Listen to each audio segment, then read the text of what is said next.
Assalamualaikum warahmatullahi wabarakatuh. Kami dari kelompok 51 ingin menjelaskan mengenai tips dan cara mengelola keuangan yang efektif di masa pandemi. Pandemi wabah COVID-19 ini memang berdampak pada banyak sektor, salah satunya pada sektor ekonomi. Banyak masyarakat yang terkena pemotongan gaji, berstatus dirumahkan, bahkan mengalami pemutusan hubungan kerja. Begitupun bagi para pebisnis, beberapa mengalami kegoyahan, bahkan tak sedikit juga yang merugi. Hal ini tentu dapat memberi efek pada keuangan keluarga. Lalu, bagaimanakah cara mengatur keuangan rumah tangga selama pandemi ini? Caranya yaitu 1. Evaluasi sumber penghasilan. Cara mengatur keuangan rumah tangga yang pertama adalah dengan mengevaluasi dari mana kita mendapat penghasilan, serta berapa jumlahnya. Karena dengan evaluasi tersebut, Bapak Ibu bisa memetakan antara pemasukan dengan hal-hal yang dibutuhkan, termasuk hingga angka detailnya. Pastikanlah pengeluaran tidak lebih besar dari yang kita dapatkan. Yang kedua, memastikan kebutuhan pokok sudah terpenuhi.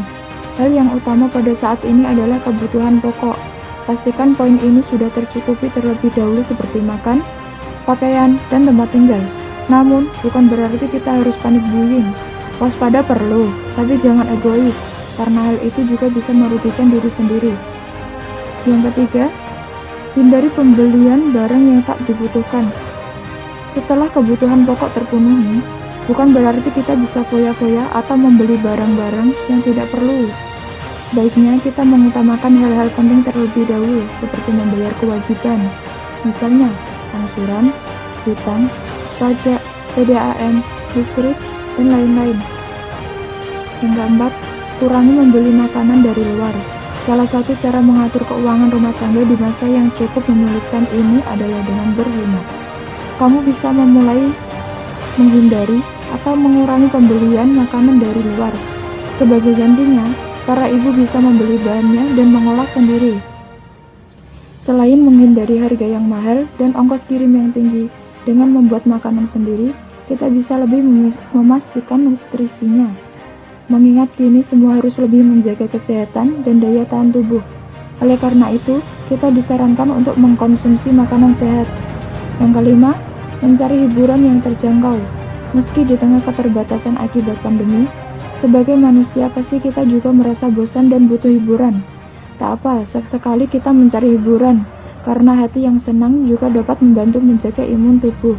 Namun, usaha untuk mencari kesenangan yang terjangkau atau lebih hemat, seperti bermain game tradisional, di rumah bersama keluarga, membaca buku, dan lain sebagainya. Yang keenam, menyiapkan keuangan untuk keadaan yang bersifat emergensi. Setelah mengatur setiap pos keuangan sebaik mungkin, memastikan kebutuhan pokok terpenuhi, bahkan bisa menghasilkan budget tambahan. Sebaiknya, kita mulai memikirkan untuk menyiapkan emergency fund, agar ke depannya kita setidaknya bisa lebih tenang, dan menghindari kekacauan yang mungkin saja terjadi karena pandemi yang belum diketahui kapan berakhir ini.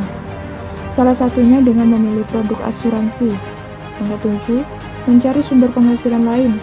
Jika memungkinkan, kita bisa mencari sumber penghasilan lainnya, misalnya menjadikan keterampilan jadi usaha sampingan. Semua pekerjaan utama kita pasti bisa diubah menjadi usaha sampingan, seperti dokter yang bekerja di rumah sakit bisa membuka praktik pribadi di rumah. Atau seorang karyawan pajak yang bekerja di suatu perusahaan swasta bisa menjual jasa pengelola laporan pajak orang pribadi atau perusahaan skala kecil.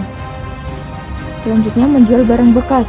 Coba deh lebih teliti lagi, melihat barang-barang di rumah kita yang lebih bernilai dan cukup lama tidak kita sentuh, seperti baju, CD musik, dan barang-barang koleksi lainnya.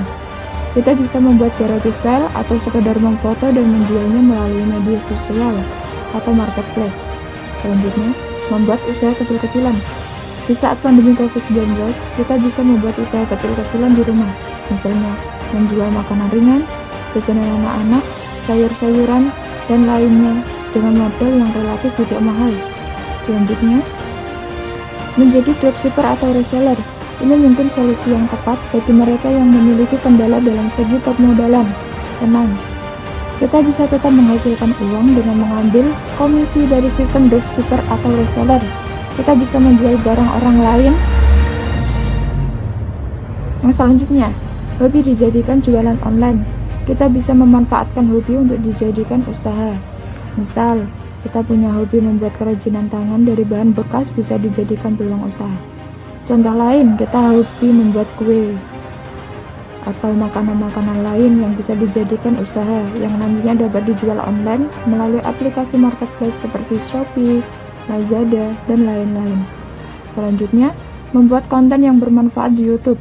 Kita bisa memanfaatkan aplikasi YouTube untuk menghasilkan penghasilan dengan memberikan konten yang bermanfaat dan menarik, sehingga banyak orang yang menonton dan menyukainya.